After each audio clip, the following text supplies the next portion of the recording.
তাহলে এগুলো নিয়ে আমরা অবশ্যই ভবিষ্যৎ সম্পর্কে কিছুটা ধারণা বা আমাদের জীবনের পথ কোন দিকে গেলে আমরা সঠিক একটা সিদ্ধান্ত নিতে পারবো, সঠিক পথে যেতে পারবো, বা কোন দিকে যাওয়া উচিত নয় আমাদের জন্য। কারণ সব রোগের যেমন সব ওষুধ নয়, প্রত্যেকটা রোগের আলাদা আলাদা ওষুধ হয়, প্রত্যেকটা মানুষের জীবনের লক্ষ্য এবং তার প্রতিভাও আলাদা আলাদা।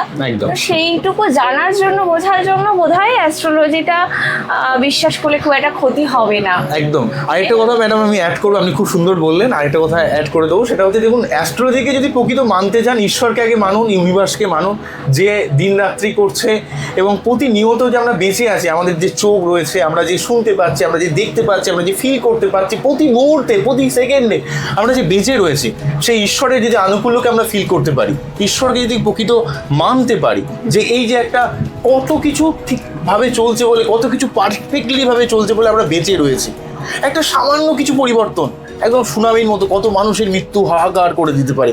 মানে আমরা প্রতি ক্ষেত্রে যে ঈশ্বর আমাদের যেভাবে বাঁচিয়ে রেখেছে, এই জিনিসটাকে যদি আমরা প্রকৃত ফিল করতে পারি, তাহলে অ্যাস্ট্রোলজিকে ফিল করলাম কি করলাম না পরের কথা, অন্তত আমাদের এইটুকু ফিল করা উচিত, ঈশ্বরকে ফিল করা উচিত। যে মানুষ ঈশ্বরকে মানবে সে প্রকৃত অ্যাস্ট্রোলজিকে বুঝতে পারবে। সত্যি আমার গায়ে কাঁটা দিচ্ছে এই কথাটা শুনে, যে সত্যি তাই। আজকে চারিদিকে যে প্রাকৃতিক হোক বা মানুষ নিজেরা হোক, যেইভাবে চারিদিকে একটা ধ্বংসলীলা, একটা ডিজাস্টার চলছে সব ক্ষেত্রে, হ্যাঁ, সেখান থেকে আমরা বেঁচে রয়েছি, সেটা কিন্তু কম কথা নয়। তো এইটাকে তো আমরা মনে করতে পারি যে ঈশ্বরের একটা অবদান হিসাবে। সত্যি তাই। হ্যাঁ, যে তার জন্য আমরা যদি একটু আধ্যাত্মিকতা নিজেদের মধ্যে রাখা উচিত, তারপরে আমরা অ্যাস্ট্রোলজিকে পরে ভাবুন, জানুন।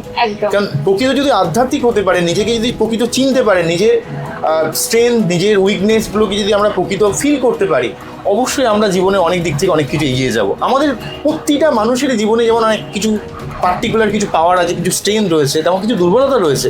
সেই দুর্বলতাগুলোকে আমাদের কনফাইন করা উচিত, আমাদের সেগুলোকে বোঝা উচিত।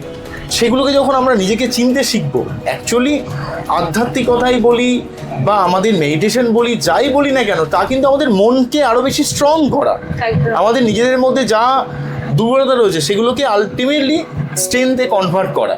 তাই অ্যাস্ট্রোলজিও কিন্তু একটা পার্ট, ঠিক আছে? তাই কোনো অংশকেই কিন্তু আমরা ছোটো কিন্তু কখনোই করতে পারি না। একদমই তাই।